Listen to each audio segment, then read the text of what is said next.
above or below the galactic plane. Right. That is an electrical feature. I agree. But can electricity slow down time? Can it make mass bigger, change mass? Here's the conundrum. On the first of all, if we talk about mass is probably well, no, for a fact, mass is definitely charge. If you go down to all the fundamental particles, and you can look this up, they're all measured in electron volts. I agree. They don't have masses of kilograms. All kilograms are ultimately electron volts.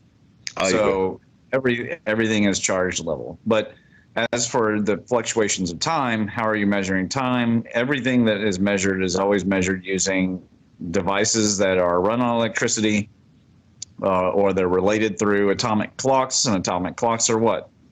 They're measured with electrons. So you can't escape that all of it's being affected by the main crystal key growth, here. radioactive decay. Radioactive decay. We have very, very specific half-life times, don't we, for all the elements, and these are known to fluctuate at specific times, and this is what the Schnell effect is. That's what I'm saying. I don't see it. I don't see how it is at all disconnected from the rest of the plasma electromagnetic force.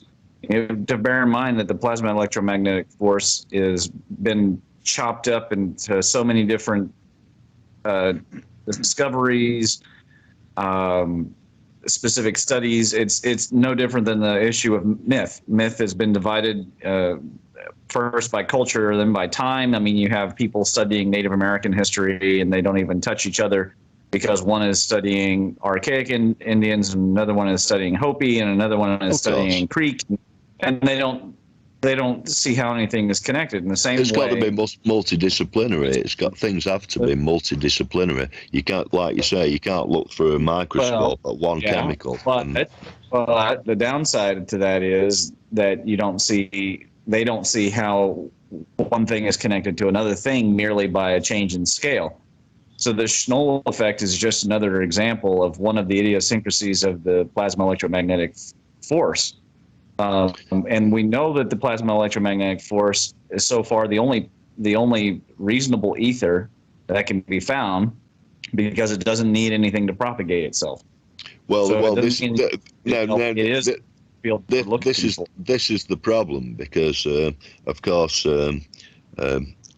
the ether idea was smashed after the Michelson-Morley experiments.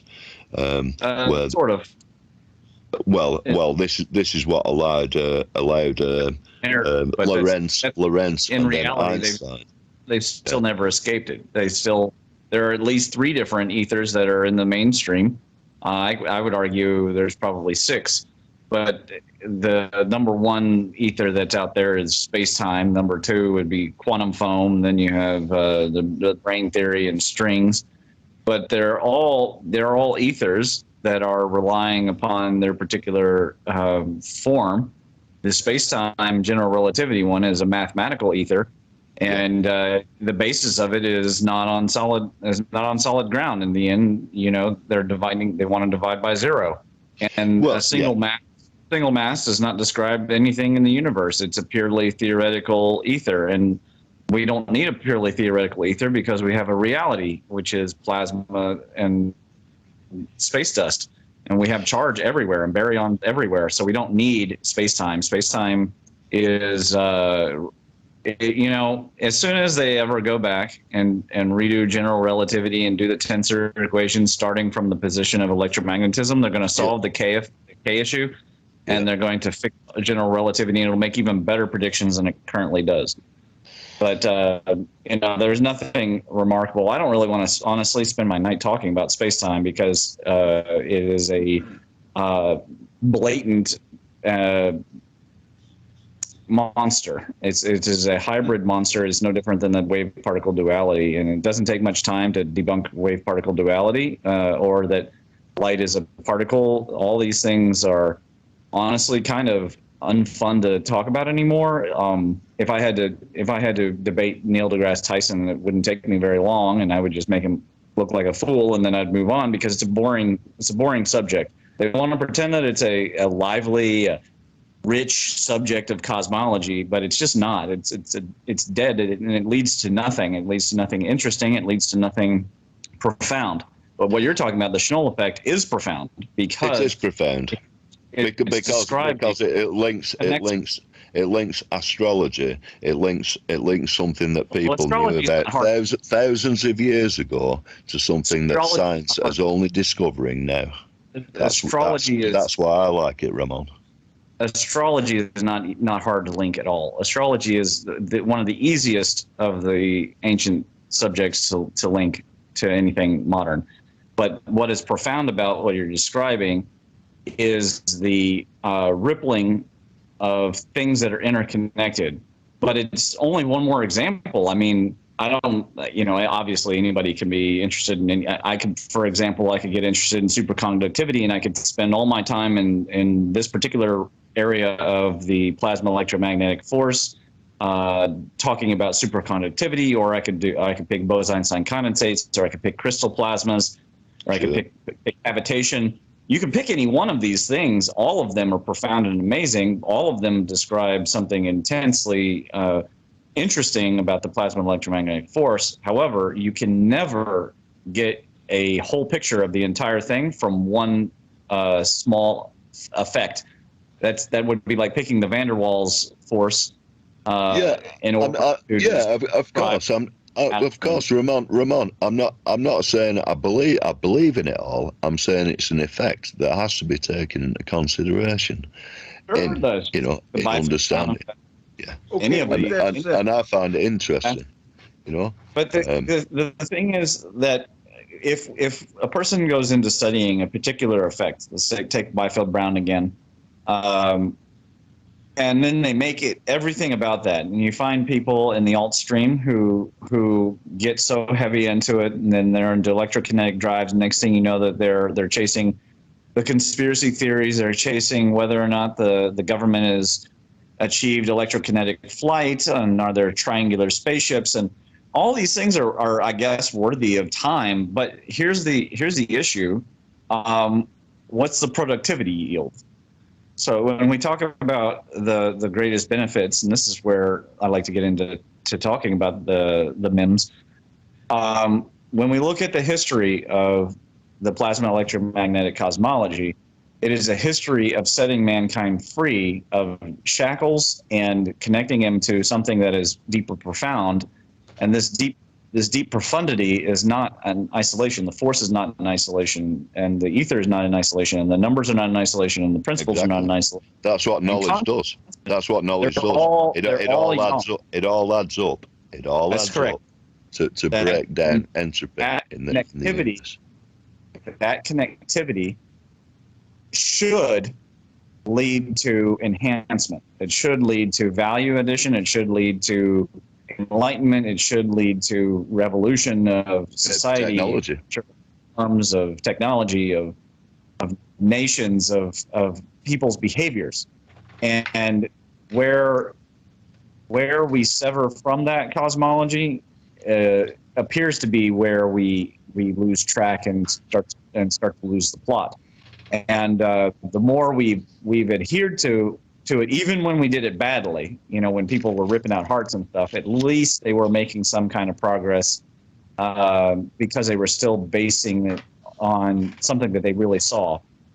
Where we get into pure fantasies like dark matter and dark energies and anti-photons, or what do they call lightless photons, or photons you can't see, or something like this nonsense, negative mass, all of these ideas kill all the progress. And from what I can tell, whenever the alt stream gets engaged in that, it is easier for those with agenda to control the narrative. Yep. And that's my biggest worry. So it doesn't matter to me if it's like, secret alien, stuff, or hidden government projects, or because I know those exist. I know that there's secret government projects, and there probably is a kinetic drive. But and then you got flat earthers and things. All these things, they detract from us attaining alt stream critical mass. And if we don't attain alt stream critical mass, mankind is not going to survive. At least not in a let's put it this way: we won't be building Egyptian pyramid style electric generators, not for thousands of years. So it's either we figure it out in the next 100 to 200 years, or we don't for another few thousand years, and we live with huge amounts of poison and pollution in the environment. That's what's at stake. I can tell everyone now. In 20 years, in 30 years, there's only going to be 5 of us on this program. It'll never become mainstream. What we talk about, what we do, it will never ever become mainstream. It's our path. It's our path to knowledge. Maybe it isn't a public thing. That's what my work in the MEMS is about, and it started with, the discussion of the membranous interface between the material and spiritual. How does ambition and desire become actualized in the material realm? My contention is that the mechanisms for that have not been thoroughly explained, and that mostly our society runs on blind ambition. So, take Neil deGrasse Tyson or any standard model physicist. Mostly, they're behind that flag only for the one reason: their biology is driving them to a desire for fame and achievement, and they want to leave their name in history, both in the making of offspring and in their name achieving some kind of notoriety, like Stephen Hawking. And so that leads them to this ambition. And when they have that ambition and it's strong enough, the ether produces.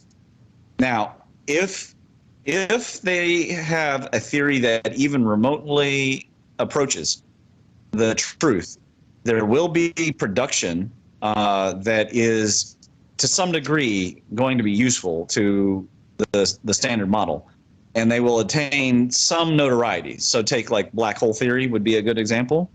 It approaches the truth. It's not the truth, but it approaches the truth, and they're able to create models that give them some kind of good enough.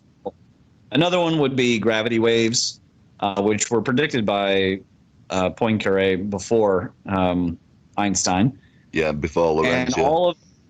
And so all of these things, they approach some reality in the force and in the ether, which is the force. The force is the ether. They are only separated by a degree of their manifestation. And so long as that happens, when there's an ambition driving them, they will achieve an outcome, and that outcome may propagate the standard model along that trajectory, but it won't be the most efficient means for achieving the great heights. And the great heights would be Thomas Edison, would be Nikola Tesla, would be Steinmetz, would be Marconi, and et cetera. The quantum guys, all the early quantum guys between 1880 and 1910, like de Broglie. Okay, sure. Those kinds of characters, they're achieving the great heights, and they're actualizing the things that they are seeing and the things that they are connecting with mentally through their electrical connections of their mind to the reality, and massive improvements are being made at that time. But because the force is so, I would say, giving, once we get into the realm of technology, you don't have to necessarily be producing you don't have to know science. Right. No. Right. You could be producing products of the science instead of science.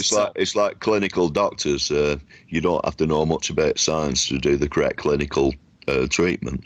You don't have to be an engineer or a scientist to be a clinician. Right. You've got to know what works. And all I'm trying to say is this plasma model that we've got really does need poking and shaking occasionally, because it doesn't fit everything. It only doesn't fit, but it only doesn't fit because A, everything's been divided up, and B, we haven't had enough time to approach even the asymptote of seeing it correctly, and C, it's quite possible that the force is, as soon as we approach that asymptote, that it will, as a fractal would, rotate, divide, and suddenly appear different than it always did before. And there's probably an entire branch of, the question is there some kind of spongy counter space that absorbs energy and matter out of our living universe so that it can be recycled? And it can, but how could we even detect it? How could we even study its anatomy? No, this is what it's looking like to me, but that's physics. That is physics, and this is the model that we've got to look at. We have to look at these possibilities, and that's physics. And but you made the statement that that the alt stream will never give primacy, and actually, what we are seeing is the mainstream, because it's running out of railroad track, is just stealing the alt stream and then renaming portions of it for itself, which means exactly what it's doing. Actually the alt stream will take over. It's already, the black hole, nobody. I did hear Physics Girl the other day actually repeat the nonsense about a black hole, nothing escaping except light itself, or that nothing, not even light itself. Okay, but everybody knows the classical black holes have been debunked. Like no one's found a classical black hole. They found everything else, all sorts of materials coming out of these so-called black holes. So they are already recalculating and adding charge and electrical currents to these. They already have these and they'll call them magnetic currents. Right, all that stuff. They come up with it in order to get around the fact that they're not seeing what they were told that they would see. And exactly. that is normal for science. The question from a MEMS perspective, though, is, and here's the key point about MEMS: can we pre-engineer futurization now? So the example I most like to use is when mankind wanted to fly, but we didn't have the principles down. We just didn't understand it. So we came up with the hot air balloon first. There was somebody was ambitious enough to come up with a means of flying before we could actually have powered flight. And my conjecture is that there is a so-called natural evolution of how this science will unfold for us, whether it's finally getting the real fusion and not the gravity-based fusion with pressure, but the actual plasma-based fusion and high electrical current, and then eventually the people at Sapphire, or the people who come after Sapphire, will figure out how it's working in the dark mode and why is it producing so much energy at only 7% power, et cetera. But we could wait for that natural evolution to happen, or we could figure out how this plasma electromagnetic force interacts with the ether and the power of numbers and the power of the principles and consciousness, and how these five things are interacting with each other, and then engineer methods to design new things and even find the gaps in our knowledge. And that's what interests me, is how does it happen? Now, some people have brute forced their way. Thomas Edison famously tried over 1,000 times to produce a working light bulb. Most people are not that patient. And so if we could figure out various forms of MEMS and why different MEMS work, the scientific method may be the most impressive MEMS ever created. I would say that the fractional reserve currency system or fiat currency system, however, that would be another one of the most impressive MEMS. The internet is a super impressive MEMS. That's obviously based directly on the force and the power of numbers.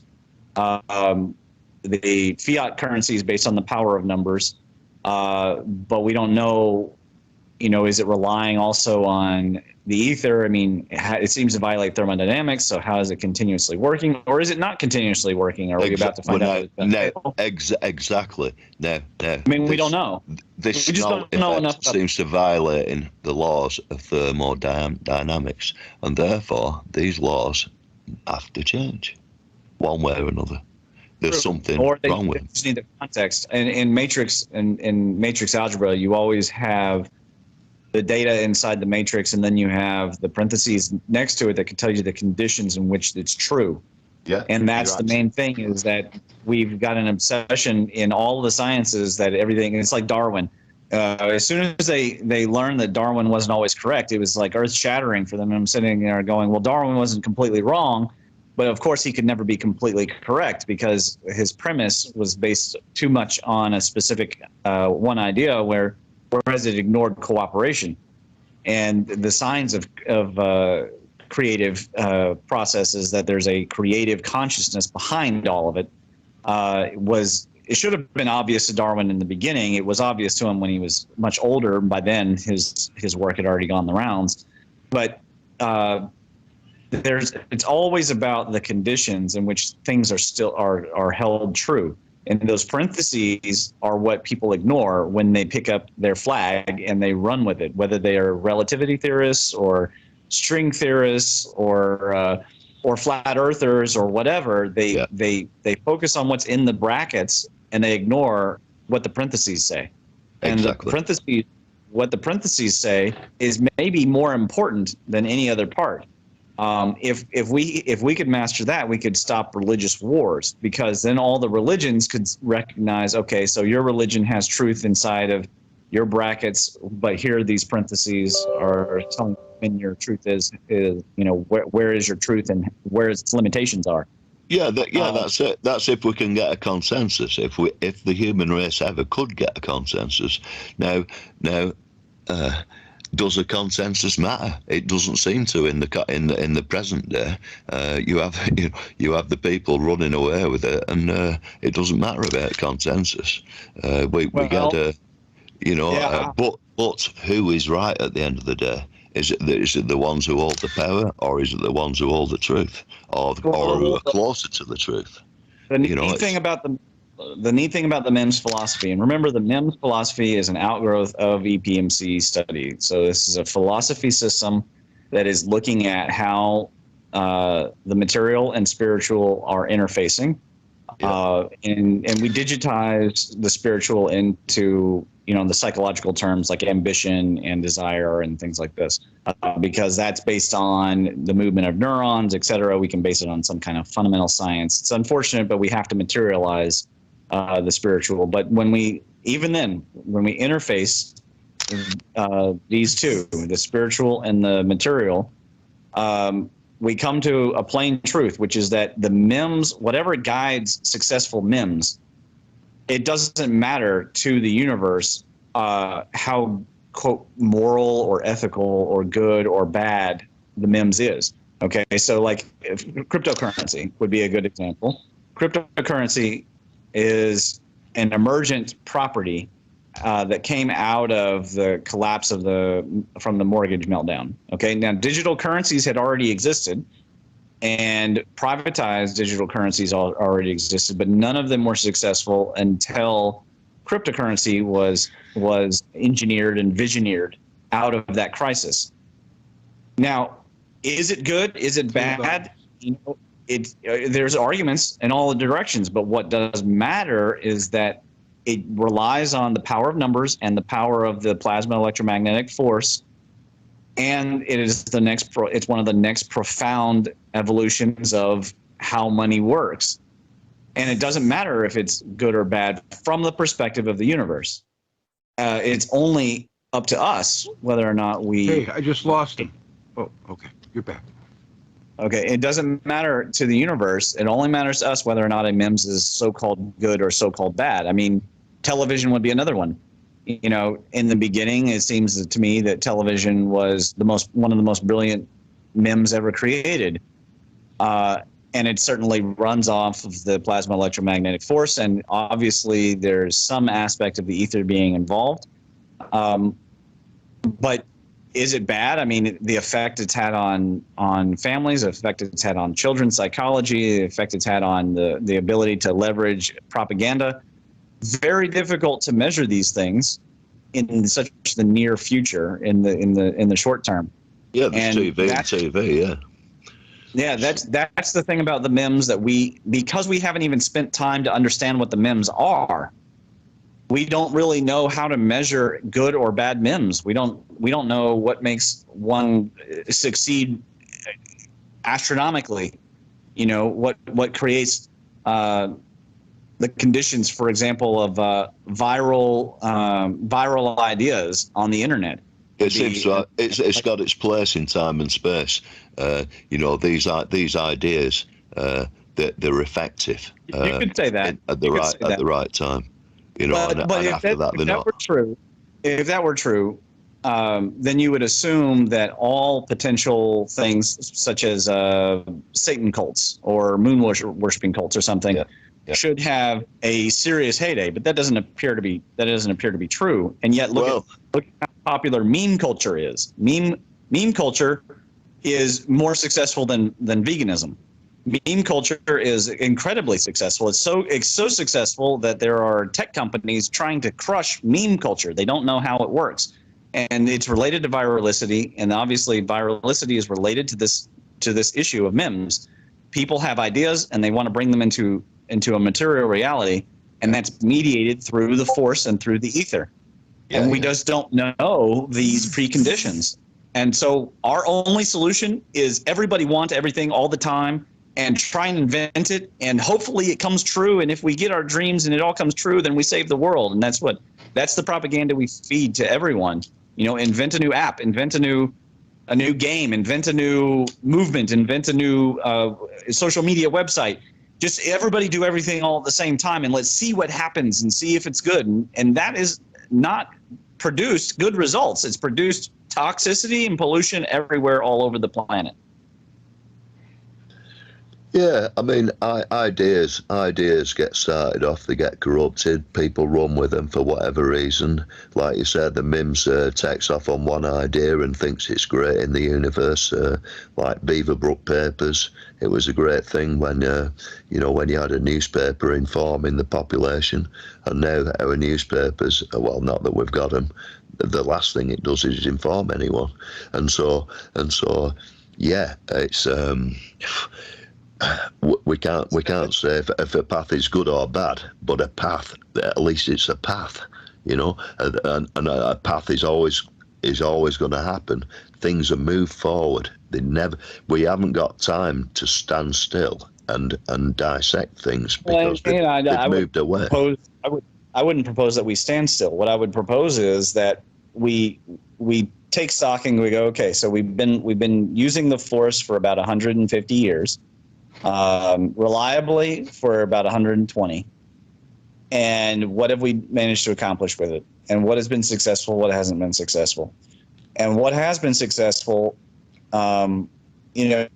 three-phase power and electric lighting and computing have been generally, I would say, very, very successful programs that have, with the exception of the amount of pollution created by so many smartphones and the need for lithium and gold and just the destruction and rape of the environment, generally speaking, it is a better thing for us to have computing power in our hands so that we can do the research, so we can compare the myths, so we can connect with each other. These things have been good, but not all of the results have been good. And is that related to this issue of the MIMS? In which direction is it connected? Can we design better designs? And this is one of the keystones, at least to the original TED conference, is that design and engineering needs to be designed and engineered itself, because otherwise you can get really bad results. I would give you a classic example. When they first created, I think everybody on listening to this call, almost everybody, there's always a contrarian, but I think almost everybody would agree that the national park system was a really good invention. However, a lot of people do not realize that the creation of the Yellowstone National Park led to an immediate collapse of the populations of animals at the Yellowstone National Park. And the reason is because the programs that they instituted, their form of conservation, violated how nature and how the Native Americans themselves maintained the wilderness there. And it's no different than what happened here in Kentucky. So the question is, was it that the engineering, the idea of the MIMS here in this case being a national park system, is that what was wrong, or is it just the conditions and the mechanics behind what they chose to do? And I would argue that it's what they chose to do because they acted in ignorance. Now you take another 100 years, you find out what's not working. Okay, these certain forest management techniques don't work. Killing off the wolves and the bears did not work. So how do we maintain the system according to how nature herself would do it? And if we do that, we figure out a whole host of new information that will enable us to do much better things. For example, right now, going to space, we basically just take a bunch of metal and then burn fuel and try and hurl that, hurl the metal up into space by burning fuel, which is, of course, limited in supply and leaves behind a whole bunch of pollutants.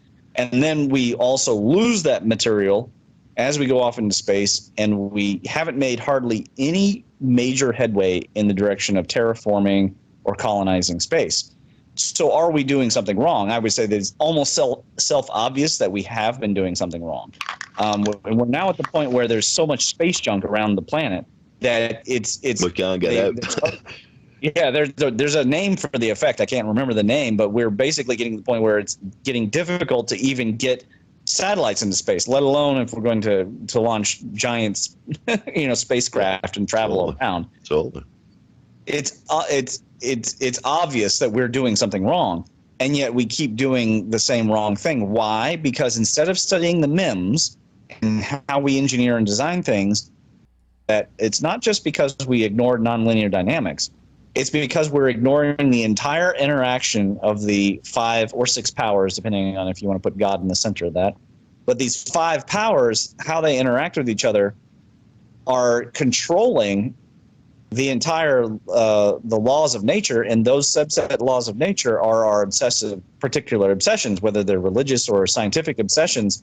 They're all based on these same 8 laws of nature, and those 8 laws of nature are interacting based on the 5 powers and how they're all one power looking as several different ones. And the Chinese noticed this because they saw it on Jupiter. They saw the 5 and the 8, and then they said, oh, the 5 and the 8 interact because of the 2 and the 3. And the 2 and the 3 come about because of the 0s and the 1.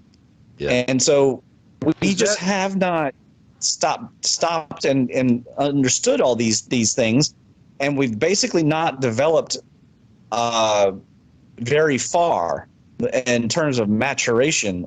And so what I'm doing with the MIMS is stepping right back to the Book of Changes and looking at the diagrams of yin and yang, how these things are interacting, the solid and the broken, and where that leads us to these new creations. So cryptocurrency being one, business being just generally a really good MIMS, the scientific method being maybe the most successful be thing. One. Taxation be one, and big government. With Bill Gates' computer science setup, the networks, all these are MIMS, like you're saying. Theoret on their own, a good idea, but they can all, every one of them can be used for warfare, and that's what they're all used for before we do anything else with them. Yes, and the conditions, what they will do to us and for us, are actually in the data as they're being created. So that would be another key point. So, for example, the iPhone. People would naturally say, well, who could have imagined that we would have big tech companies tracking all of this personal data to create, and that we have an encryption war, and this is going to touch into national security between, China and the rest of the world. who could have predicted all this just from the creation of the smartphone? Well, I'm here to say that this is a rational universe, and that if we understood the preconditions of MIMS, when Steve Jobs and whoever else was involved with creating the idea of the smartphone got it from the science fiction writers from the Star Trek days, etc., they probably actually could have predicted huge amounts of what these MIMS would create, including the toll on the environment. And the key to this toll that people are not, if they're listening and are not understanding, is that the mining that it takes, the way that we get the gold now, is not like they don't find gold veins anymore. They scoop up massive cubic yards of dirt and then run them through chemical baths in order to get a few atoms of gold out of each cubic yard of dirt. Yeah. And then those atoms are then brought together, and that's how they get enough gold to make the microchips for your phone. It's completely unsustainable because it involves destroying arable land. Well, it's like the Bitcoin mining. You actually use more value in power than you are gaining in money. If you're mining at some point. At least that one's based on the force. Whereas not all MIMS are based on the force. That's the unfortunate thing. The cryptocurrency, the one upside to it, apparently what gives it profundity is it's based on both the force and the power of numbers. And the power of numbers is not to be underestimated. Look at the power that mathematicians have had through mystical cults surrounding numerology. And it has been an incredible power that has guided everything. The most powerful invention ever is the fractional reserve economic system. And so the outcome of the power of numbers being utilized almost without regulation or ethical, like there's a lot of ethical questions that go into biology and genetic manipulation, right? Of course, the labs do whatever they want. We see this with the COVID thing. They're just going to do whatever they want. They're going to CRISPR. They're going to create diseases. They're going to create the zombie viruses, whatever. But nobody stops the mathematicians and says, hey, maybe there's a ramification for you creating a cosmology based on dividing by zero. Nobody stops them. Well, totally. The unified ether field is the plasma electromagnetic force, in other words. Well, yes. I mean, it's the only one that we've been able to find. We've postulated many things, but when you get down to the quantum foam, okay. But when you look at the subatomic particles, they're all measured in electron volts, and that's the best we can do. That's the closest resolution that we can get. And then when you look at the strings, okay, we can't even find those. But if we were to look for them, what's the only way that we know? We use electrons and go scanning this quantum foam. And in space-time, how do we measure? We use atomic clocks. And these atomic clocks are based on the motions of particles. Yeah, they all tell a different time, depending how fast they go. It's all based on, so it all comes right back around to the issues of light, the issues of the electromagnetic force. Mm-hmm. And the plasma is ubiquitous. It's everywhere. And I would assume it's in the spongy counter space too, except for maybe the anatomy is different, maybe it behaves differently. I'm not going to go so far as to say it's a dark matter that we can't interact with. I would say that the spongy counter space is all around us at all times, and it is interacting with the plasma. We just don't know how, because we don't know enough about plasma. That's what Sapphire is proving. I have a big question. This is exactly what I'm trying to say, Ramon. I mean, there are a lot of arguments for a plasma field. It's been a bit smashed up by Einstein's relativity, which there are very, very good arguments for, and all the quantum science. It's not a load of shit. I mean, there's some truth in all of it, but. See, I think blood plasma and the plasma in space is probably the same damn thing. It's not different. You didn't name it wrong. You named it right. It probably is everything. If the universe is 99% plasma, then that means people are plasma, planets are plasma, and it's just varying thicknesses. Well, it's all Would that be accurate? It's all varying forms of charge density. That's it. The more electrified, the more energetic, the more inertia and mass. And they interact. Yes, absolutely. Absolutely. It's just saying the things. So it's not that the standard model. What about consciousness? Where does that come in? Well, let's come back to the power of consciousness, okay? But I will say this. What I will say is that it's not that the standard model people are wrong, except that the way that they're getting there is not based in the MEMS that we have all agreed is the right MEMS. Okay, we've agreed the scientific method and empiricism work. That is not what they've done, and this is all in Donald Scott's book. In the introduction, he talks about the problems of. I don't have anything against mysticism. Okay, from what I can tell, the more ideas you have, the more good and bad ideas, and so we get very good information from it. We get very, very good information. Yes. From however, before we had science, we were getting information. However, even while we've had science, Tesla had mystical ideas. However, the issue is when that becomes primary to the method of actualizing the spiritual into the material. When we are studying the universe, which one takes primacy? The MEMS that we call the scientific method definitely works. We have plenty of evidence that the scientific method works. It's communicable. The scientific method is communicable. The mystical method isn't. It's a personal thing. It is very. You can come to the same conclusions, but the scientific one is the one that's communicable, as far as I can see it. Because of the objective nature of it. The issue with the deductive mathematical theoreticians is that their ideas are not necessarily wrong. It's just that they're not right either because it's pseudoscientific. For example, the black hole. There is a black hole, but it is not an object called a black hole. It is a literal hole that is caused because there's a torus. It would be like, if somebody came along with a donut and they tried to convince you that there's an object in the center of that donut, and you say, well, okay, there's a center of mass, but they want you to believe that there is an infinite mass at the center of that donut, and they tell you that mass is a non-physical radius. All it is a barycenter. It's all nonsense. That reminds me of a very wise saying. It goes like this. It's don't look at the hole in the donut. Look at the donut as a whole. Casey Stengel. Is electricity made of plasma too, or is plasma electricity? There had to be a first element. The problem of the consciousness is that you must. The only way to talk about this is to talk about the Fibonacci, and this is where it's going to get really deep. Okay, first of all, do you have the diagram for people pulled up from the new MEMS paper, from the MEMS 1.0 paper? The diagram.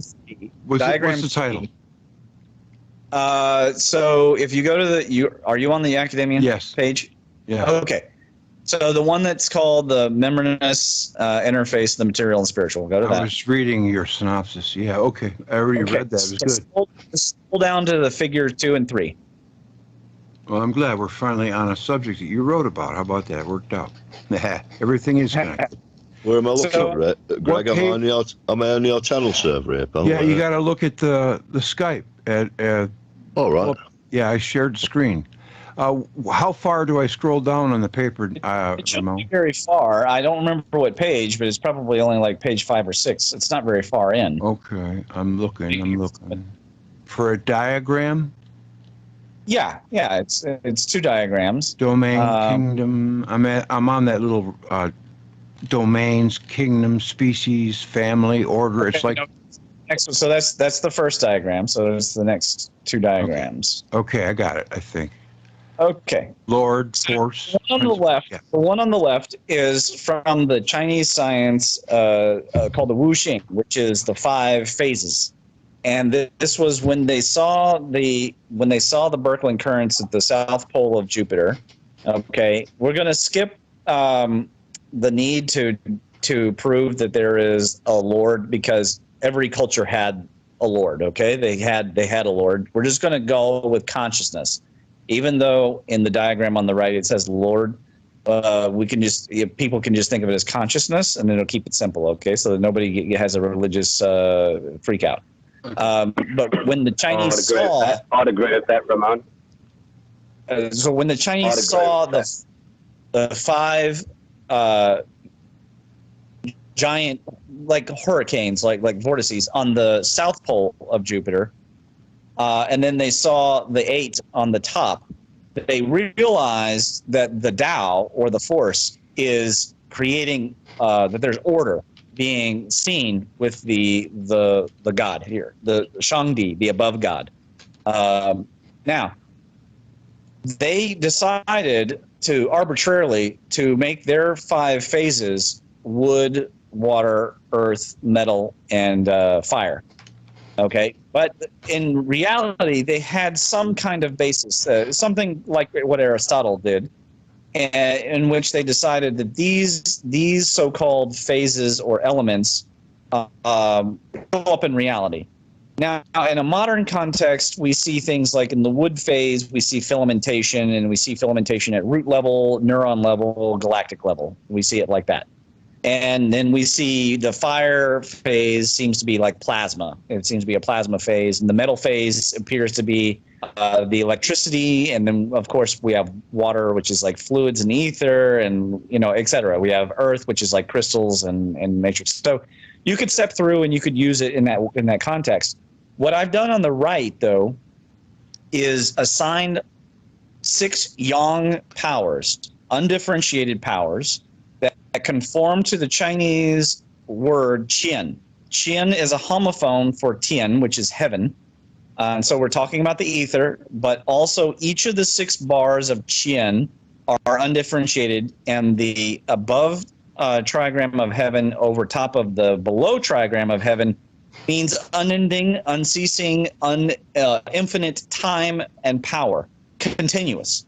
And this is right out of the Book of Changes, which is one of the oldest books in the entire world. And so each one of those powers that you see is a yang power. It has nothing to do with male. I need people to understand, when we say yang is a category above gender. Okay, male and female can be prescribed to yin and yang, but yin and yang themselves are above that. So when we talk about yang powers, we're talking about consciousness, the numbers, the principles, the ether, the force, and then, of course, then if you constitute them all together, you have God. Okay, you have a definition of God that is now based in the plasma cosmology. It's based in something concrete. Right. Well, the old days, they used the word Lord almost the entire world, and the divine right to rule came out of the Saturnian and Jovian rulership that was above us. But also, the Lord in the Chinese cosmology refers to the mind itself. So the mind is the essential. The mind Lord is connected to the heart and is this form of consciousness that is sort of like your superego. It is the higher form of yourself. And this form of consciousness is now connected to everything. It's not just your ego, your individual self, Greg J. and Ramon over here, and that we all have our individual selves, but a greater supra-connective consciousness.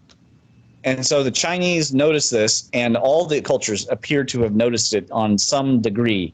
And they assigned it usually to some form of greater king or god in the sky.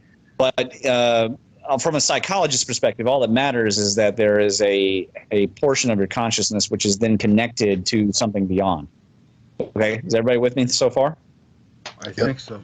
Okay, now, so the problem with this is that right away we see the difficulty of the individual mind to study these different aspects without differentiating them, when we know, based on the diagram, they are undifferentiable.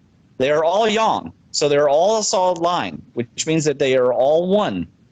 So when we look at the Fibonacci sequence, 0, 1, 1, 2, 3, 5, 8, 13, When we go backwards from the 13 towards the 1, between the 2 and the 3, there is a break in consciousness, of which I call the 2 to the 3rd problem. And the 2 to the 3rd problem immediately creates the 8 laws. Now, the 8 laws are actually just one law, but we create 8 in order to study them all. And our obsession is usually with one or only even a portion of one. And sometimes the science will study one portion of that law and come to opposite or, let's say, difficult agreements with the religious study of that same law. So take causality. The Bible has... Flushing. Sorry, I had to go. No, I wasn't me. So, causality, we have a biblical study of it. Sorry, Bill. Very, very short. We call it the law of sowing and reaping. In India, they had a much more in-depth study of it, and they called it karma. He's a horse. And then Newton had his way of saying it, and he talked about the forces acting equal and opposite of each other. And that, to some degree, until the quantum people came along and said there were 4 solutions to causality, we more or less just had those ways of studying causality, and that is it. And they don't always agree with each other. And in fact, to some degree, the Buddhist concept of codependent origination it can be throw in the face of what Isaac Newton came up with. It's mostly the same, but there are some things about codependent origination which are you could say a little mystical. And so just even one law, we have a hard time. And that law, by the way, happens to be the heaven law. So 3 yang bars. So you have the trigram of heaven, that the Chinese call heaven, is actually the law of causality. And this is one of 8 laws, and all these 8 laws only look different from each other because the mind differentiates the 2 into the 3. It is not possible for the mind to unify perfectly the law of the polarity. And in fact, as soon as we try, we immediately see the force divides into plasma, electricity, and magnetism, and no one has been able to agree how to completely unify the 3, and that is why the physics falls apart, because we then set out and go chasing the rabbit down all the holes. For example, opposite to the law of polarity, the law of polarity is the fire trigram. Opposite to it is the water trigram, whose proper name is the abyss, which means danger, which is the law of relativity. And the difficulty of the law of relativity is that no one can see anything the same. And the 2 are in interaction with each other because they're poles. So the law of polarity immediately creates the relativity. And then on the vertical axis, we have the law of causality, as we discussed, but also when you have heaven, you have earth. So you have 3 yin lines. That's the law of vibration. What's the yin? And you cannot discuss energy in the universe without talking about vibration. And this is just 4 of the laws, but they are already, these 4, the north, south, the east, and west, are so impossible for the mind to wrap its head around that entire sciences and branches of religion have been created obsessed with those portions of the law. And it's all one law. Bear in mind, it's all one Tao. Of course, Eric Dollard was talking about the quadrupolar, a quadrupolar electrical effect, not just a bipolar one, but a 4 poles. And again, this is just the P power of the 5. And remember, the 5 came from the 2 plus the 3. So you had the 2 to the 3 problem, and you have the 2 plus the 3 problem. Both of them show that there is a problem of the mind in trying to get back to the unity. Even when we get back to the unity, so we get back to the 0, the 1, and the 1, we divide it up. We divide the 1 into 2 1s, and we divide the 1 and the 0. But really, from the perspective of the universe, they are all just 1. But we see it and we go, okay, 0 plus 1 is 1, and 1 plus 1 is 2, and then 1 plus 2 is 3, and we divide it up. Do you understand the problem, Greg? Do you see what I'm getting at? Yeah, maybe these are a problem of human perception. Maybe this is the only way our brains can sort of conceive of these, perceive these concepts. You know, do we have to knock them down into atomic things so we can even sort of visualize them? Is that what the problem is? When we're trying. When I'm said that is exactly what the Chinese came to, was that when Pangu observed the separation of the waters separated from the waters, okay? And Pangu saw heaven and earth separate.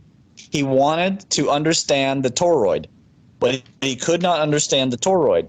So he split it immediately into the yin and yang. This is the Pangu origin myth. Yeah. And the Chinese have said the 1 begat the 2 begat the 3 begat the 10,000 myriad things. They were describing the star breaking down, but when the star broke down, they immediately saw the principles, especially on Jupiter, but also on Saturn, but especially on Jupiter. They saw these numbers at immediate play. Yeah. It's very, very profound stuff, because it means that we are created, we are derived beings. We have 5 fingers on each hand for a reason, and we have 2 hands for a reason, and these things are not accidental. And the Chinese noticed this, and the Egyptians noticed it too. It's just that, you know, it got couched in terms of very difficult to understand mythology, and maybe that's the Egyptologist's fault. It's hard to know. Well, it got so complicated that it only became the property of some cults, didn't it? So a priesthood. They were the only people who could understand the mathematics, really, to be able to even be able to comment on the thing. Because the people who understood how the electric field was generating so they could create Crookes tubes, which of course they didn't call them Crookes tubes because there was no man named Crookes at that point, they understood. They were generating an electric field. They didn't call it an electric field. They probably called it Ka, which means energy. And then light came out of these Crookes tubes, and then they drew their diagrams of how it worked on the walls of Dendera, and left it for us. And what followed were people who just were superstitious and religious. And now, of course, there's a function. As a MIMS, religion had a specific function, a survival function, because of the cataclysms. But the downside is, again, because we've never spent the time to understand why these diagrams work and why they produce something real, we have created a society that, yes, is making progress. We're obviously making progress, but we're going about it in the most painful, stupid, and superstitious manner that we possibly could, considering we actually are working with the correct field. We found the ether. We just obsessively won't let ourselves find the ether. And so we keep looking. But we've already found it. You know, we're using it right now just to do this call. Yes. So electrified plasma has to be the creative force in the universe. But how did it all come about? That's the biggest question, isn't it? Well, it had to be created, which implies to me there's another universe the creator dwells in. You could do it that way. But you would end up in the same loop, which is you would still end up in an infinity loop. And all you would still come up with is cosmic rearrangement, because even when your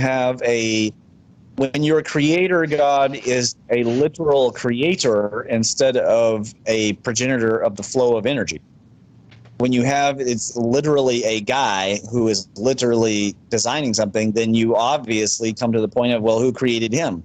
And you continue circulating back on that. Yeah. And you don't need to. The 0, 1, 1 give you the knowledge that you need, which is that the Tao and the God are one. They are not separate. yes, in primacy, the zero comes first, and then the first one is the force, and then the second one is the God, who is observing the first two. But that's only because when we look back, we have to see the three. But from the perspective of the one, they are the same. The God is the force and is is creating himself. And this is what the oldest myths say.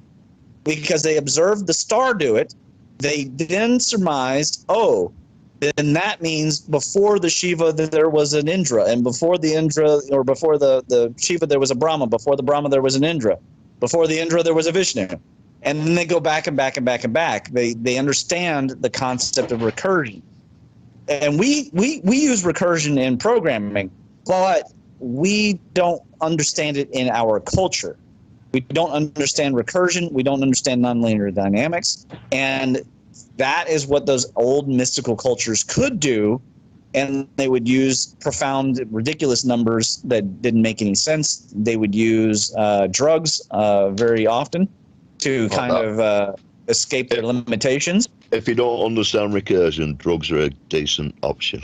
No, I can recommend that. Yeah, I do understand it, so it's not my excuse. But the point is, we have the ability now to use these. Now we can just say, okay, we understand it's true, but we don't. When you look at the Wikipedia for like yin and yang, for example, which is just a description of the polarity.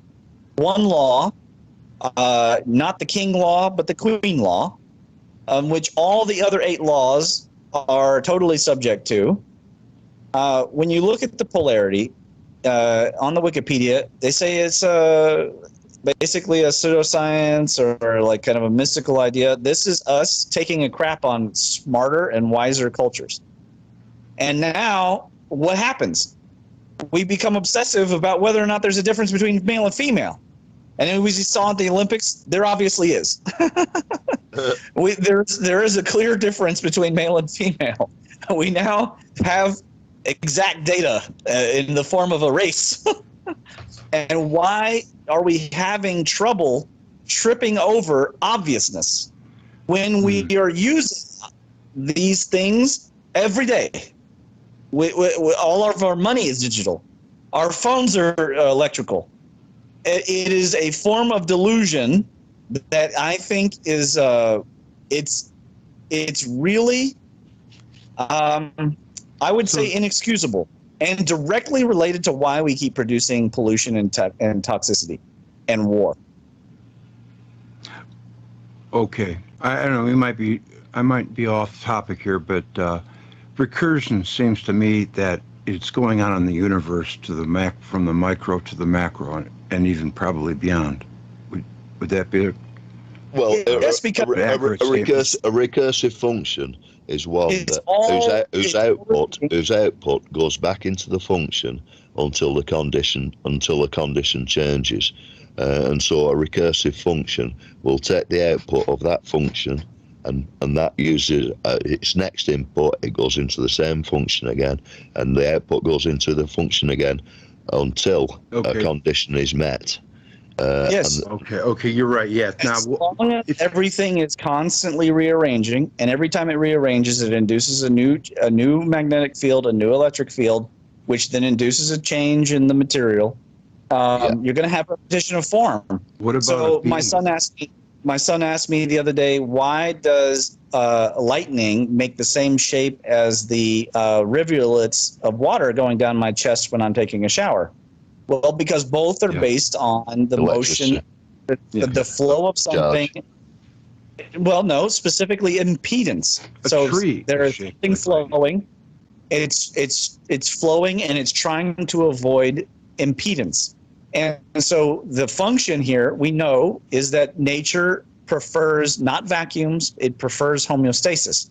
And it will seek to minimize the energy of the system because nature is inherently efficient. It wants to conserve energy, Now, the funny thing about it, though, is when you look at the macro scale, nature wastes energy all the time.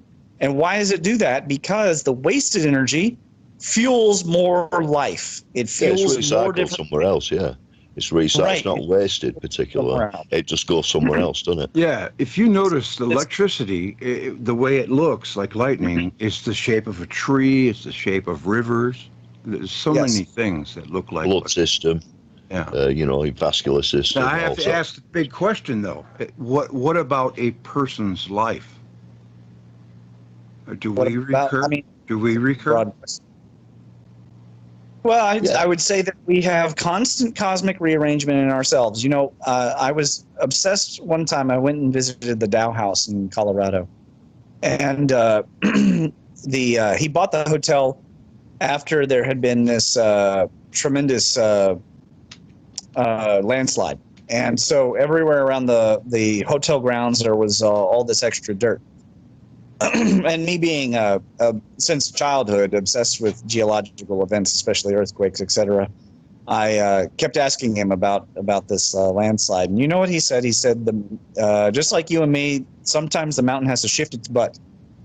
Now, you and I do it because we have cells that have pressure gauges, and these pressure gauges are telling the brain, hey, if you stay like this, you're going to kill these cells, which will create rot, and then you'll be in trouble. So it tells you after a while, the pain signal exceeds the reticular formation's limits and allows the pain signal to enter into the lower central nervous system, and then it creates an automated response. You don't even notice. You just kind of shift around just because that's what keeps you comfortable. You don't think about it. Okay, but the mountain does the same thing, is what the Taoist said. It's a very profound thing for him to say because he's saying it offhandedly, but it's true. The universe is rearranging itself into its least energetic state.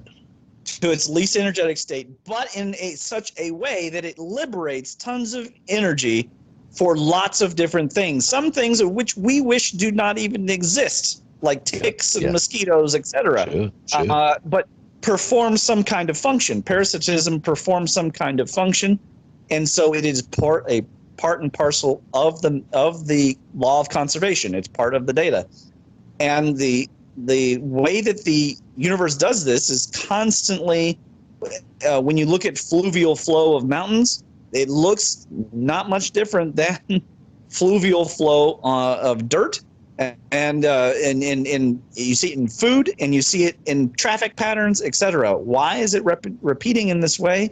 You could, if you were a mathematician, you say, well, it's the fractals, it's the numbers, it's the golden ratio, But it's what is it really?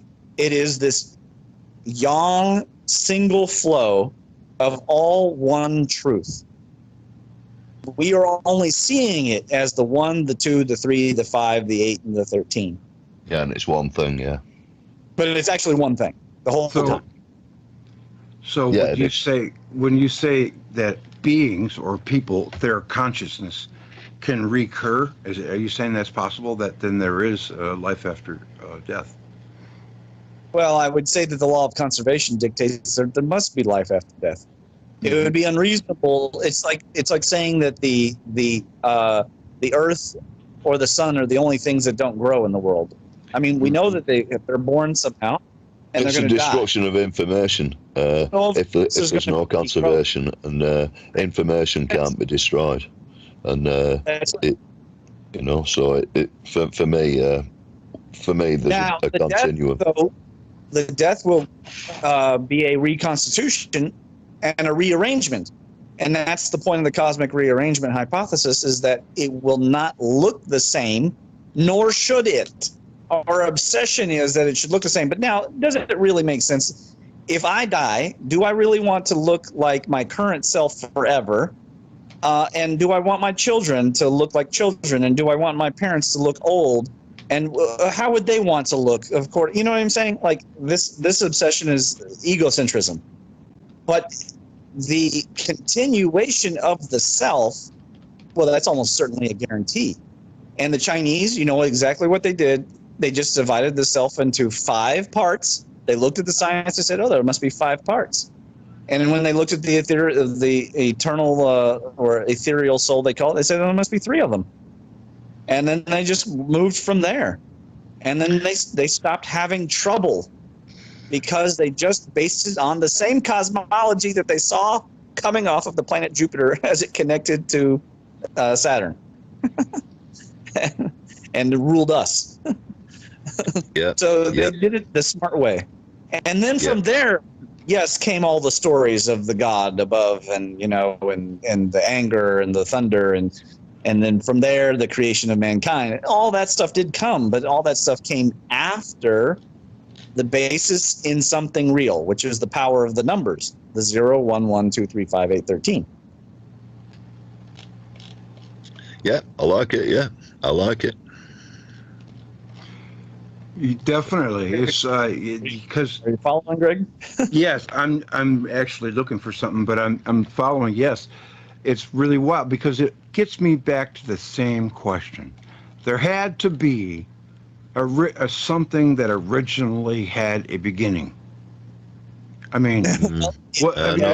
They say if we came about, what is the creative force? What is the creative force? But it's a never-ending free will.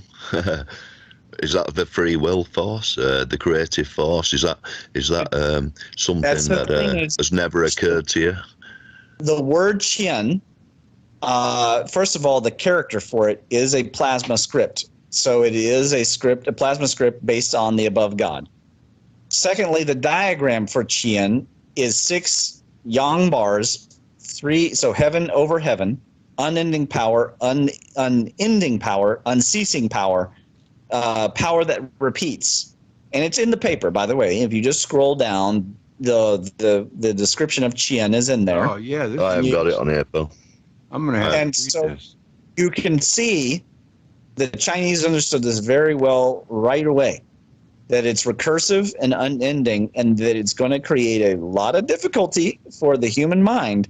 But if you work with it instead of arguing against it, then you're going to end up with something. But if you create big bangs where there's a single moment, you defy all sense, and you end up with a dead cosmology that says that all the stars are going to burn out, and then they're going to be cool down for 100 trillion years, and then nothing will happen. Well, 100 trillion may sound like a lot to a human, but it's an arbitrarily small number among numbers. 100 trillion years is meaningless. It might as well be 100 trillion seconds or 100 trillion microseconds. Mm-hmm. It doesn't matter.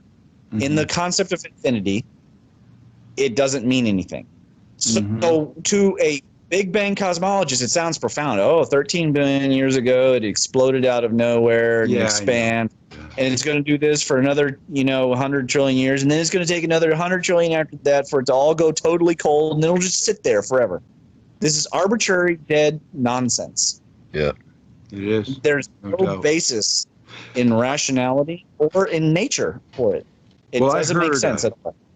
I heard a pretty amazing analogy is if the universe was left up to random collisions in space, that it would be more than likely it would have to create a 747 from garbage. Yeah. But that's about what the odds are. But we know that that's nonsense. Yeah, well, it's the Boltzmann brain idea. You've got to. It's like if we for example are looking for life in beyond Earth. Us as human beings can only do it from a human perspective. Yes. We can only look at life from our perspective, and that is. It was something to do with the chances of a random brain coming about in the universe. Definitely. And then... But the funny thing is, whenever you talk about it, so you're picking a 747. This is an object that we know is engineered for a fact. Right. And here's another thing. Again, it's a machine of powered flight. Mm-hmm. We did not have powered flight before. We had to figure out the principles, which means the thing that enabled the powered flight to happen was already in the data. That means that the plane already existed. It pre-existed its own existence. Yeah, well, we didn't teach birds how to fly, did we? That's the thing. Exactly. Exactly. Okay, I get it. Yeah. It pre-existed its own existence, as in it's in the data in the law of conservation.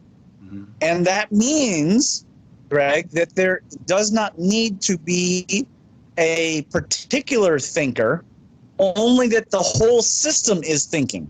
Mm-hmm. And it's constantly rearranging and enabling the emerging processes. But anyone who claims that you can take random collisions of particles and create a 747 is obviously missing a central element and truth to the creative force itself, which is that it has consciousness is one of the 6 yang powers. And they're one yang power, but they appear as 6. So consciousness came first. Huh?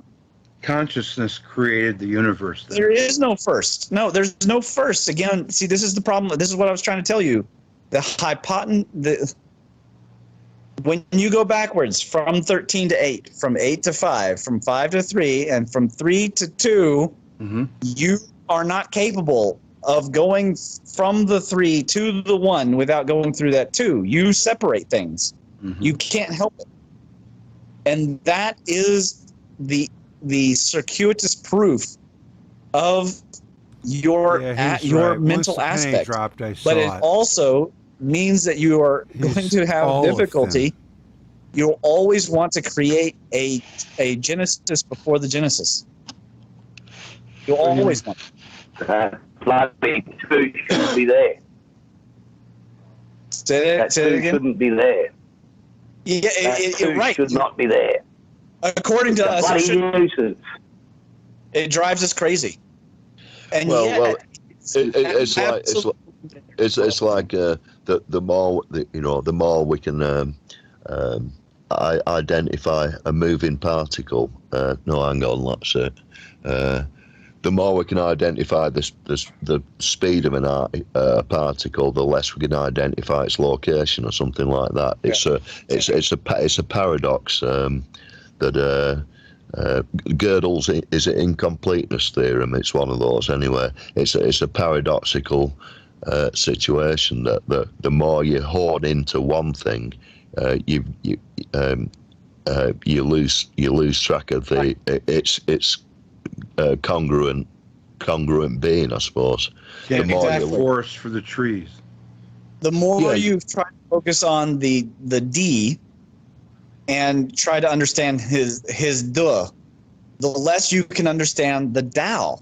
But the more you try to make something of the Tao, you come up with more Wu, which is the void. And when you try to come up with the Wu and the Tao together, you only get to understand those using the mind, which brings you back around to D again. And this repetition of 2s and 3s occurs on all levels, including the plasma electromagnetic force. This is how we got down this tangent, because Greg wants it to be plasma or electricity or magnetism. And what I'm saying is that this force is one thing. It only looks like 3 different things. And even very smart people whom I love and respect, like Gareth, have a hard time with this.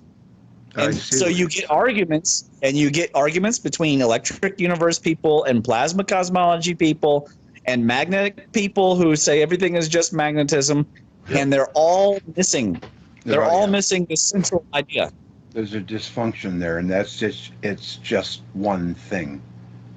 That's right. Yeah, once you get it, you see it. I think that's wonderful. Like, wow. Yeah. It is wonderful, but it goes they had problem. to come together. They didn't just meet. Well, at least arrival means. So a planet and stars are the derivative of that one thing, which is the PIMS. Well, everything would be. Electromagnetic force. Yeah, but again, the force, if you focus on just the force, you miss the power of the numbers. You miss the power of the principles. You miss the power of the ether. You miss the power of consciousness or the Lord. Yeah. Okay. And all of those are part of the 5.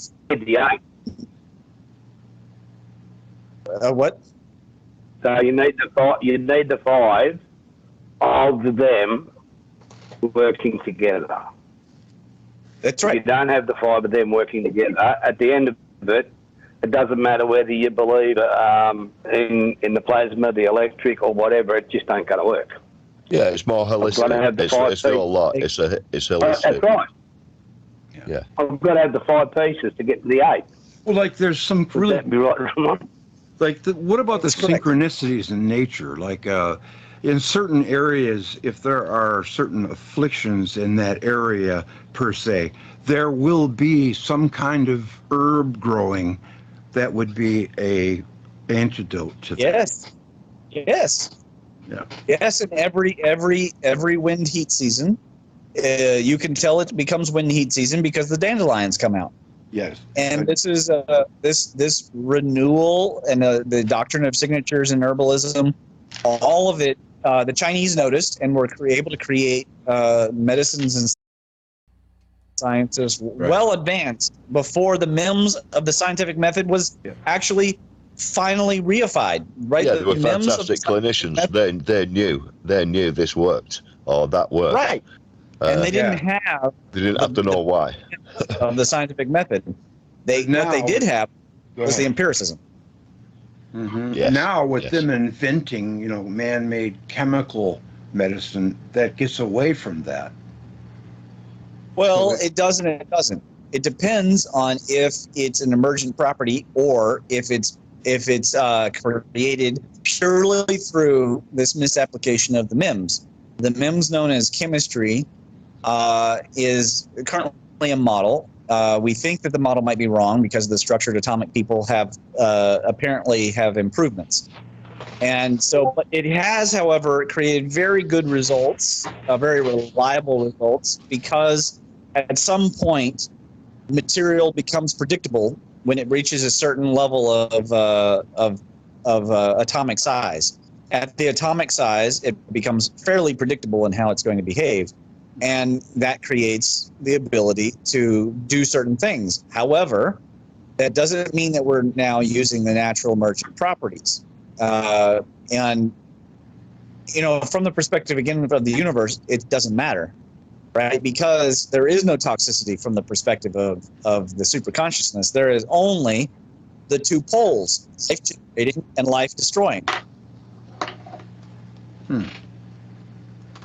The laws of life don't end. Can we go back a little wee bit? So when you look at this, you talk about the 5 principles, right? So really what you're saying is everything's created through chaos.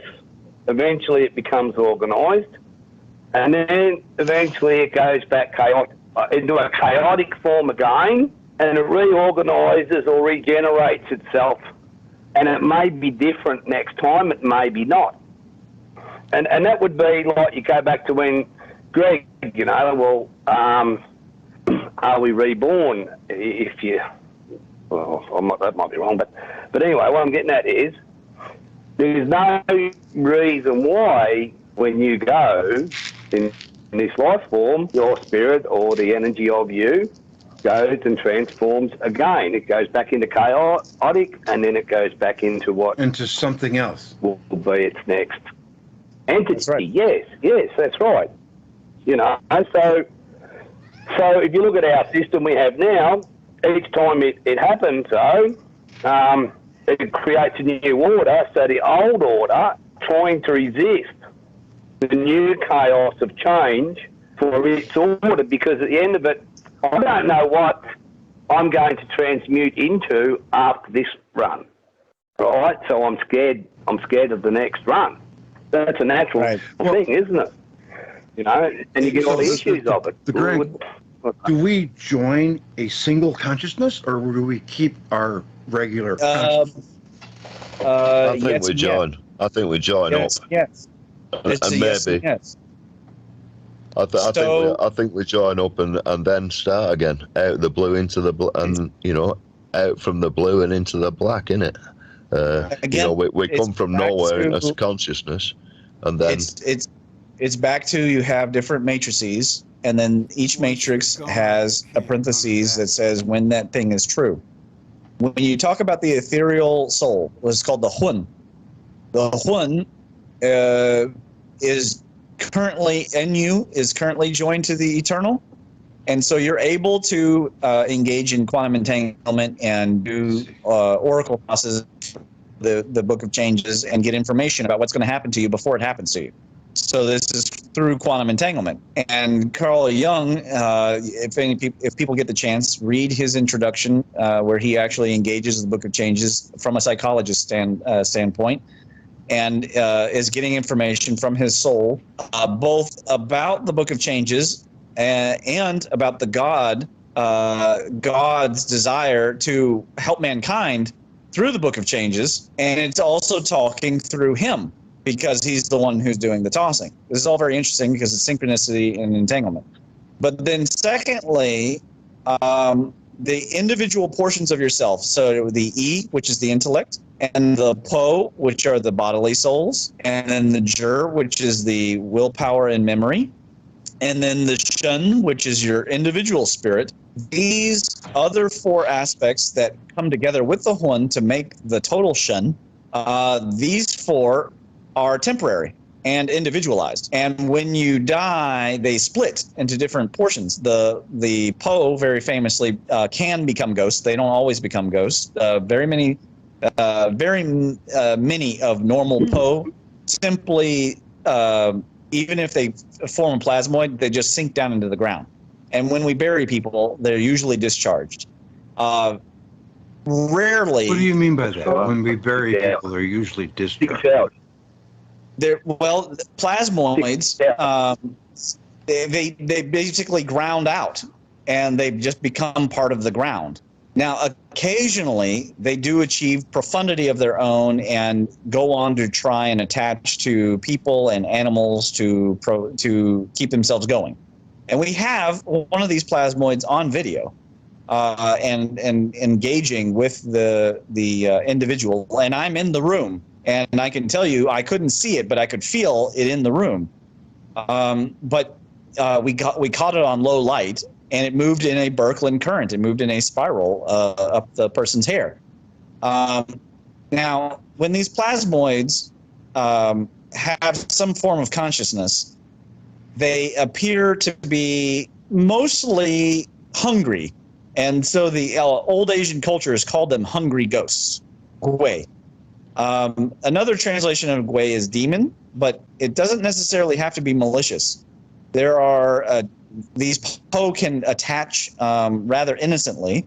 The same person who is in the video, she had a cat who died, and the other cat sat and stared at the end of the hall for a few hours one day, like a total of about 4 hours, stared at the end of the hall, and then the cat became attached, and then the cat became sick, and after a month or two, it died as well. And so these energies can attach and borrow energy because they want to live. They have the impulse to live. There is something in their data matrix that wants them to live. And so the ancient Asian cultures called them hungry ghosts. But the spirit, the Shun, does not have this function at all. And it seems to reconstitute completely to the greater spirit, if you want to call it the great spirit or the Holy Spirit, whatever you want to call it. And this small Shin becomes part of the greater Shin, and it appears to be basically just ether, but organized, and in that way conscious. Your intellect appears to die completely. So the part of you that is your own individual self will never be born again. And your identity will be only existent in the one time, because that intellect is unique to your brain and the quantum conditions that your brain is currently existing in, including being on this call, including the things you ate today, including the way you're going to sleep tonight and what kind of dreams you're going to have. All of these things forming that. And then there's the willpower, or the free will, if you wish, the Jur. And the Jur is not separate from the endocrine system. So there is some interaction of the endocrine system with the neuro, and we now know this, called the neuroendocrinology. And so somehow your hormonal complex soup of yin and yang, where you have yang hormones and yin hormones, and the two interact with each other and control each other, all the way down from the genitals all the way up into the brain. And this complex interaction of thousands potentially of these hormones appears to interact with your nervous system to somehow influence again this MIMS, this impulse of ambition, desire, and hunger becoming a reality, driving towards a reality. And it's primarily stored in your low back and your right adrenal, but it is not only stored there. And so these 5 things are said to come together and make the individual. Some parts are eternal, some parts appear eternal, but only by bringing them all together do you have the complete individual. And then you'll never have that complete individual again. And you could argue moment to moment that one part of you dies and another part of you is born. Yeah, this is very practical. Yeah, see, Ramon, from what I've learned over the years, basically, when someone or something like a bigger animal dies, it's about 6 hours for all that spiritual energy to leave their body, if you get what I mean by that. And then, like you say, why? when What? you bury You mean them, when rigor mortis sets in? No, I don't mean that. It won't set in by then. It takes about 6 hours for that spiritual to the life force person, to leave. self. Yeah, for all. Where is it at? That right word. Well, it's just going into the ether. And it will reappear. It's the energy, it will reappear again. But of course, dissipated. I can never be. Yes. And that's my view of what they call a soul. And that's your energy leaving your body, and off it will go, and one day it'll energise the next one. Yeah, I saw it with my dad. You know, you see it. You do see it. There's a you know, you can spot a dead body off from a living one from miles away. I'm telling you. You know, easily. It's not a visual. Yes, I know. You know, they're even not a child there. can do it. Yeah, even a child can do it. Yes, you can. And there is the cutoff, the separation isn't necessarily always as fast as what you think it is. It does happen, but is that just the energy? Is that the kind of some kind of energy kind of dissipating out your body? Is that what's leaving? And it does dissipate and joins. They reckon you've got like kilowatts of energy in your body. When you're alive, you've actually got kilowatts running around through you know, in our bodies. The amount of electrical potential we've got in our bodies is enormous. That kind of dissipates when you die. Yes. And there is energy wrapped up. I'm talking about, Ramon. That's basically what you've been speaking about. And that to me is what your consciousness is. That energy. Yes, well, that's of course the material life. That's the materialization of the concept. But remember that our difficulty as conscious beings is we are always seeing through the polarity. So what happens is we try to eliminate the spiritual, and it's not that necessarily atheists are bad people, or that neuroscientists are trying to deny the special uniqueness of our humanity. I mean, some are. I'm sure that there are some who just absolutely loathe the Gaia hypothesis or something. But realistically, that there is a limitation due to the basically there is I think probably most people are here familiar with the hologram concept, that there is a fuzziness to the universe, or there appears to be a fuzziness. Maybe it's just our eyes and what we're seeing and what we're measuring, but at any rate, that there is a non-infinite, that there's a quantization of reality in which you get down to there's a specific quantum length, and that quantum length, there is no more higher resolution to happen. And if that is true, then there is a certain amount of fuzziness to all things, including consciousness.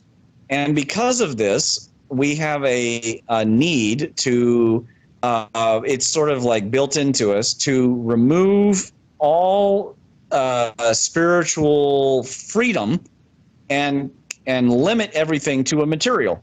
And so then by, you fast forward, eventually you end up with everything is, money. Everything's about money. And that is a problem because, of course, the law of polarity is still in action. And if the law of polarity is in action, then when you have material, you have spiritual. And if you want to discuss the spiritual, you must needs discuss the material. And this is a problem, too, because the religious zealots want only to discuss the purity and the holiness of the spiritual, of the ether. But the truth of the ether is it is also material. If we do not address the material needs of people, then what good is the religion? It is creating the conditions of poverty and suffering around the world. But if we do not allow people to be truly spiritual, then we lead them towards a materialism, which will also lead them towards death. Yeah. Inside and outside. Right. Yes. It's a serious conundrum, and it's a serious paradox, as you said. A paradox would be I think the best word to describe the issue. How do we engineer a society that can meet the needs both spiritually and materially, and has equal respect for both? Yeah. It's a real difficulty. You wouldn't believe how many people. Okay, I won't even use Chinese terms. I will tell the person, okay, your back problem is created by an energetic issue, or your back problem is a mechanical issue, and I'm going to treat it primarily mechanically or primarily energetically. I'll say this every day that I have clinic, I'll have to explain to a person: am I going to treat you mostly energetically or mostly mechanically, or am I going to treat this portion of your back and hip problem mechanically, and then I'm going to use energetics as the channels down here in order to move things? And they feel lost, and I'm using English words. That's the scary and sad thing about where we are in this day and age. You see, Nikola Tesla wouldn't have had any problem with this. I don't even think Thomas Edison would have had a problem. I don't think that Benjamin Franklin or Isaac Newton would have had a problem with this. I think that we have a problem. You have a problem with Newton? Yeah, well, how is it that he lived his whole life and witnessed lightning and didn't even think of it being involved in the motions of the universe? Well, because he's still got the limitations of physical strata. I mean, why is it that we thought that there were only 100 billion galaxies? You realize that until they decided recently it was 2 trillion. They said there was 100 billion galaxies. Why? Because there's about 100 billion neurons in the brain. Yeah. It's a problem of resolution. I see. That's it. Now, what about how long the universe has been here? It's probably been here for trillions of years. No, Greg. You're having the same problem we're talking about. It's infinite. Okay. So it's always been here. It's always been here. It's just hard to conceive of something rearranging. Not having a beginning. Yeah. It's constantly rearranging, and like everything, it goes through cycles. The sun has cycles up and down, and those cycles have cycles, and then the sun is cycling around something that itself has cycles, and that's cycling. Yeah. So we should probably run through the. Yes. Let's run through the. That's the way I look at it. Okay, where do they start? Get a group of people and put them all. Well, we'll start with the king of the laws, which is causality, which is the heaven trigram. Okay, so you have yang over yang over yang. Okay, which is a sign of yang in the spiritual, yang in the material, and then yang also in the conscious layer. So you have Tian Ren Di is now 1, and 1 to the 3 is still 1. The law of causality is the king law, and you could say it's the only law, except for there are the other 7. But however, it sits in between, and this is the absolute absolute key. It sits in between the law of flux or evolution, which is the wind trigram, and the law of resonance, which is the lake trigram. And these two are opposites of each other in that the wind trigram basically enables there's a yin bar that appears below the two yang bars, indicating a subversion of normalcy. So whatever is expectant becomes unexpectant. It becomes undermined from below. Now the wind trigram